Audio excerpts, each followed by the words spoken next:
City cable. నేటి ముఖ్యాంశాలు. Municipal ఎన్నికల పోలింగ్కు సర్వం సిద్ధం. కాంగ్రెస్ పార్టీ నాయకులు బీజేపీ కౌన్సిలర్ అభ్యర్థులపై బెదిరింపులకు పాల్పడుతున్నారు. బీజేపీ రాష్ట్ర అధికార ప్రతినిధి కిషోర్ రెడ్డి ఆరోపణ. సిటీ కేబుల్ వార్తలకు స్వాగతం. వార్తలు చదువుతున్నది మఠం నిరంజన్. ఈ నెల 11 బుధవారం జరిగే మున్సిపల్ ఎన్నికలకు అధికారులు అన్ని ఏర్పాట్లు పూర్తి చేశారు. తాండూరు పట్టణంలోని 36 వార్డులలో మొత్తం 77,029 మంది ఓటర్లు ఉండగా అందులో పురుషులు 37,499, మహిళలు 39,525 మంది ఉండగా ఇతరులు 5 ఉన్నారు. తాండూరు పట్టణంలోని 36 వార్డులలో జరిగే ఎన్నికలకు 34 స్థలాలలో 117 పోలింగ్ కేంద్రాలను ఏర్పాటు చేశారు. 117 ప్రొసీడింగ్ అధికారులు, 117 అసిస్టెంట్ ప్రొసీడింగ్ అధికారులతో పాటు ఒక్కొక్క పోలింగ్ కేంద్రంలో 3 ఇతర అధికారులు అనగా మొత్తం 351 మంది అధికారులు విధులు నిర్వహించనున్నారు. తాండూరు పట్టణంలో 19 అతి సమస్యాత్మకమైన ప్రాంతాలు ఉండగా 31 పోలింగ్ కేంద్రాలలో సమస్యాత్మకమైనవి అని అధికారులు గుర్తించారు. తాండూరు పట్టణంలోని సెయింట్ మార్క్స్ జూబ్లీ పాఠశాలలో డిస్ట్రిబ్యూషన్ మరియు కౌంటింగ్ కేంద్రాలుగా నిర్ణయించారు. మొత్తం 9 రూట్లలో జోనల్ అధికారులు 12 కౌంటర్లు, 117 బ్యాలెట్ బాక్సులు, అదనంగా ప్రతి కేంద్రంలో ఒక బ్యాలెట్ బాక్స్ ను ఉంచారు. ప్రతి పోలింగ్ కేంద్రంలో అనగా 117 పోలింగ్ కేంద్రాలలో సిబ్బందితో వెబ్ కాస్టింగ్ విధులు నిర్వహించేందుకు ఏర్పాట్లు పూర్తి అయ్యాయి. తాండూరు మున్సిపల్ పరిధిలోని 36 వార్డులలో ఎన్నికలను నిర్వహించేందుకు పూర్తి ఏర్పాట్లు జరిగాయి. బుధవారం ఉదయం 7 గంటల నుండి సాయంత్రం 5 గంటల వరకు పోలింగ్ జరగనుంది. ఓటు హక్కును వినియోగించుకునేందుకు ఓటర్లు ఓటర్ స్లిప్ తో పాటు 17 రకాల ఇతర గుర్తింపు కార్డులను ఏదో ఒకటి తమ వెంట తీసుకురావాలని అధికారులు ఓటర్లకు సూచించారు. కాంగ్రెస్ పార్టీ నాయకులు బీజేపీ కౌన్సిలర్ అభ్యర్థులపై బెదిరింపులకు పాల్పడుతున్నారు. బీజేపీ రాష్ట్ర అధికార ప్రతినిధి కిషోర్ రెడ్డి ఆరోపణ. కాంగ్రెస్ పార్టీ నాయకులు బీజేపీ కౌన్సిలర్ అభ్యర్థులపై బీజేపీ నాయకులపై బెదిరింపులకు పాల్పడుతున్నారని రాష్ట్ర బీజేపీ అధికార ప్రతినిధి పోరెడ్డి కిషోర్ రెడ్డి అన్నారు. మంగళవారం తాండూరు పట్టణంలోని రాష్ట్ర బీజేపీ కార్యవర్గ సభ్యులు ఉపరి రమేష్ కుమార్ నివాసంలో ఏర్పాటు చేసిన విలేకరుల సమావేశంలో కిషోర్ రెడ్డి మాట్లాడుతూ మక్తల్ మున్సిపల్లోని బీజేపీ కౌన్సిలర్ అభ్యర్థి ఎరుకల మహదేవప్పను కాంగ్రెస్ పార్టీ నాయకులు బెదిరింపులకు గురి చేస్తే ఆయన ఆత్మహత్యకు పాల్పడ్డారని ఆరోపించారు. కాంగ్రెస్ పార్టీ నాయకులు తాము పదవులను పొందేందుకు ఎలాంటి అరాచకాలకు వెనుకాడరని అన్నారు. మాజీ ప్రధాని ఇందిరాగాంధీ దేశంలోనే ఎమర్జెన్సీని విధించిన విషయం అందరికీ తెలిసిందే అని గుర్తు చేశారు. తెలంగాణలో రాష్ట్ర ముఖ్యమంత్రి రేవంత్ రెడ్డి ఉమ్మడి రంగారెడ్డి జిల్లాలో ఓటమికి భయపడి బీజేపీ అభ్యర్థులను బెదిరింపులకు గురి చేస్తున్నారని ఆరోపించారు. తమ జాతీయ యువ నాయకులు రాహుల్ గాంధీ రాజ్యాంగాన్ని కాపాడాలంటూ పోరాటం చేస్తుంటే ఇక్కడ మాత్రం కాంగ్రెస్ పార్టీ నాయకులు అరాచకాలకు దౌర్జన్యాలకు పాల్పడుతున్నారని ఆరోపించారు. బుధవారం జరిగే మున్సిపల్ ఎన్నికల్లో కాంగ్రెస్ పార్టీ నాయకులు బీజేపీ నాయకులను మరింత బెదిరింపులకు, దౌర్జన్యాలకు, అక్రమాలకు పాల్పడే అవకాశం ఉందని, తాండూరు మున్సిపల్లో కూడా అలాంటి సంఘటనలు జరగవచ్చని అనుమానం వ్యక్తం చేశారు. మున్సిపల్ ఎన్నికలను ప్రశాంతంగా నిర్వహించే బాధ్యత తెలంగాణ ప్రభుత్వం, పోలీసులు తీసుకోవాలని కోరారు. ఈ కార్యక్రమంలో బీజేపీ రాష్ట్ర నాయకులు మనోహర్ రావు, జిల్లా నాయకులు పటేల్ విజయ్ కుమార్ తదితరులు పాల్గొన్నారు. మీడియా మిత్రులందరికీ, మీరు బయటికి తెచ్చినప్పుడే మీ ద్వారానే మేము మాట్లాడగలం, కానీ మేము డైరెక్ట్గా మాట్లాడితే 5-10 మందో వింటారు, కానీ మీ ద్వారా అయితే మొత్తం రాష్ట్రము దేశం మొత్తం వింటుంది. అందుకని మీకు కూడా విన్నపం, కాస్త ప్రామినెంట్గా ఈ విషయాలు ప్రచురించి అధికారంలో ఉన్నవారు ఏ అఘాయిత్యాలకి, ఏ అవాంఛనీయ సంఘటనలు జరగకుండా, వారి ద్వారా ఏమి జరగకుండా మీరు రాసేదాన్ని బట్టి కొంచెం వార్నింగ్ లాగా ఉంటుంది, వారు కంట్రోల్ అవుతారని చెప్పి మేము ఆశిస్తున్నాము, మిమ్మల్ని కోరుతున్నాము. బీజేపీ మక్తల్ మున్సిపాలిటీ 6వ వార్డు కంటెస్టెంట్ పోటీదారులు బీజేపీ మహదేవప్ప గారు ఆత్మహత్య చేసుకున్నారు. అందరూ షాక్కి గురయ్యారు. అంటే రేపు ఎలక్షన్ ఉంది, నిన్నటి వరకు తానే గెలుస్తానని చెప్పి గట్టిగా నమ్మిన వ్యక్తి ఈరోజు పొద్దున్న చూసేసరికి మరణించి ఉన్నాడు. అయితే ఇంట్లో వారు చెప్పడం ఏంటంటే విపరీతమైన ప్రెషర్, టార్చర్ చేస్తున్నారు కాంగ్రెస్ నాయకులు.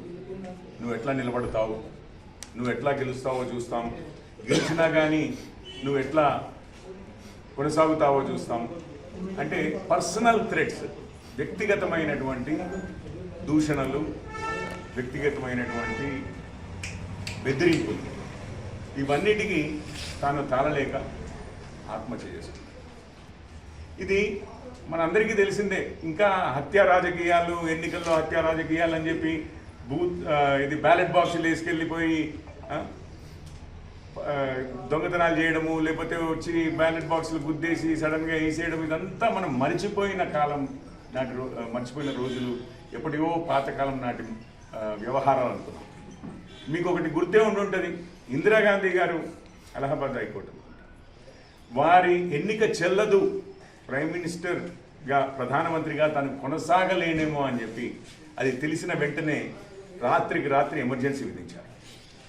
తన పదవి పోతుంది అనగానే దేశ ప్రజలందరినీ ఎన్నో కష్టాలకు గురి చేసే విధంగా, అసలు వారి స్వాతంత్రాలు మొత్తము ఎటువంటి హక్కులు కూడా లేకుండా, ఫండమెంటల్ రైట్స్ అంటాం, ప్రాథమిక హక్కులన్నింటినీ నిషేధిస్తూ పొలిటికల్ ప్రత్యర్థులు, రాజకీయ ప్రత్యర్థులందరినీ రాత్రికి రాత్రి జైళ్ళల్లో పెట్టి, మీడియా నోరు మూయించి మొత్తం సెన్సార్ చేసి మీరు ఏం రాసినా కానీ గవర్నమెంట్కి చూపిస్తేనే కానీ తెల్లారేది ప్రింట్ చేయలేరు అని అంటే ఎన్నో పేపర్లు ఖాళీగా వదిలిపెట్టాయి ఎడిటోరియల్ పేజెస్. అది మీ అందరికీ కూడా గుర్తే ఉండుంటుంది. తన పదవి పోతుంది అనగానే కాంగ్రెస్ నాయకులు ప్రజల ఎటువంటి హక్కులనైనా, ఎటువంటి వీటినైనా కానీ కాలరాయడానికి వెనుకాడదు. ఇంటెలిజెన్స్ రిపోర్ట్సే కావచ్చు, సర్వేలే కావచ్చు, మరి రేవంత్ రెడ్డి గారికి ఎటువంటి రిపోర్ట్లు వచ్చాయో ఆ రిపోర్ట్లలో ఆబ్వియస్లీ కాంగ్రెస్ గెలుస్తోంది అంటే ఎవరిని బెదిరించి భయపెట్టి ఆత్మహత్య చేసుకునేంత దూరం తీసుకెళ్లాల్సిన అవసరం లేదు. కానీ అట్లాంటివి జరిగినాయి అని అంటే వారి ఉద్యోగము ఈ మున్సిపల్ ఎలక్షన్ల రిజల్ట్ల మీద ఆధారపడి ఉన్నట్లుగా, వారికి ఎందుకో అనుమానంగా ఉన్నట్లుగా మనం భావించాల్సి వస్తుంది. తన ఉద్యోగం ఉంటుందా ఉండదా అని అంటే రేపు మున్సిపల్ పోల్స్లో సరిగ్గా పర్ఫామ్ చేయదు కాంగ్రెస్కి, తను ఊహించినట్లు లేకపోతే వారు వాంఛించినన్ని సీట్లు రావు అన్న నమ్మకం కలిగినప్పుడు ఎవరినైనా బెదిరించైనా కానీ, లేకపోతే ఇంకా ఇతరత్ర రేపు ఎన్నికలు ఉన్నాయి, పోలింగ్ బూతుల్లో మనం చూస్తాము, ఇంకేమి అరాచకాలకు దిగజారుతారో మనకి ఇంకా మనం ఊహించలేము ఈరోజు ప్రస్తుతానికి. సో ఇది పరిస్థితి. తమ ఉద్యోగాలు పోతున్నాయి అని అంటే ప్రజలది కానీ, మీడియాది కానీ, రాజకీయ ప్రత్యర్థులది కానీ ఎటువంటి హానికైనా గురి చేయడానికి తయారుగా ఉండే కాంగ్రెస్ ప్రభుత్వం యొక్క పాలన మన రాష్ట్రంలో చూస్తున్నాం. రాహుల్ గాంధీ గారు మొత్తం అన్ని మున్సిపాలిటీల్లో ఎక్కడైతే ఎలక్షన్లు జరుగుతుంది, రేపు ఎన్నికలు జరిగే అన్నిట్లలో, స్థానిక సంస్థలు అన్నిట్లలోనూ పోలీసులకు ఒకటే విజ్ఞప్తి. మీకు ఇప్పుడు తెలిసిపోయింది కాంగ్రెస్ ఎట్లాంటి చర్యలకు దిగగలదో అనేది మీకు అర్థమైంది. రేపు 28 మంది మా తరఫున కంటెస్ట్ చేస్తున్నారు. వారి భద్రత మీరు బాధ్యతగా తీసుకుని వారికి భద్రత కల్పించాలి. అవాంఛనీయ సంఘటనలు ఏవి జరగకుండా 117 బూతులు ఉన్నట్టున్నాయి. 117 బూతుల్లో కూడా లా అండ్ ఆర్డర్ మెయింటైన్ చేస్తూ వచ్చే ఓటర్లకు స్వతంత్రంగా ఓటు వేసుకునే విధంగా, వారు ఆ విధంగా ఫీల్ అయ్యేటట్లుగా మీరు కాన్ఫిడెన్స్ ఇవ్వవలసిన బాధ్యత మీది అని అట్లాగే మేము విన్నవించుకుంటున్నాం. మిమ్మల్ని మీకు అగెన్స్ట్గా ఏమీ లేదు, మాకు మేము విన్నవించుకుంటున్నాము. కొంచెము ప్రజాస్వామ్యాన్ని కాపాడవలసిన అవసరం ఉంది. దానికి మీరు బాధ్యత తీసుకుని, చొరవ తీసుకుని, మా అందరి హక్కులు, మన రాష్ట్ర ప్రజలు ఈరోజు స్థానిక సంస్థల్లో ఓట్లు వేసేవారిది, మిగిలిన రాష్ట్రం మొత్తం కూడా అందరి హక్కులు కాపాడవలసిందిగా కోరుతుంది అని చెప్పి ఏమన్నా అంటే రాజ్యాంగం అని మాట్లాడుతూ ఉంటారు. మరి ఏ రాజ్యాంగంలో? ఎందుకంటే వారి నాయనమ్మని ఎమర్జెన్సీ విధించారు, రాజ్యాంగాన్ని నిషేధించారు, రాజ్యాంగాన్ని ఇష్టం వచ్చినట్టు మార్చేశారు. 42nd అమెండ్మెంట్ మీ అందరికీ తెలిసే ఉంటుంది.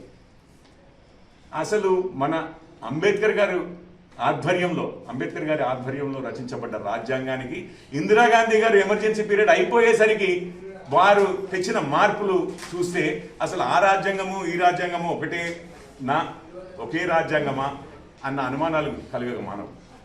ఎమర్జెన్సీ తర్వాత వచ్చిన జనతా ప్రభుత్వం మళ్ళీ ఆ మార్పులన్నింటినీ 90% వాటిని వెనక్కి తీసుకోవడం వల్ల ఈరోజు మనకి ప్రాథమిక హక్కులు మిగిలాయి, మనకు కోర్టు సిస్టమ్ మిగిలింది, మనకు వాక్ స్వాతంత్రం మిగిలింది, మీ అందరూ మీడియాలో ఓపెన్గా రాయగలిగే అధికారం మిగిలింది మీకు కూడా.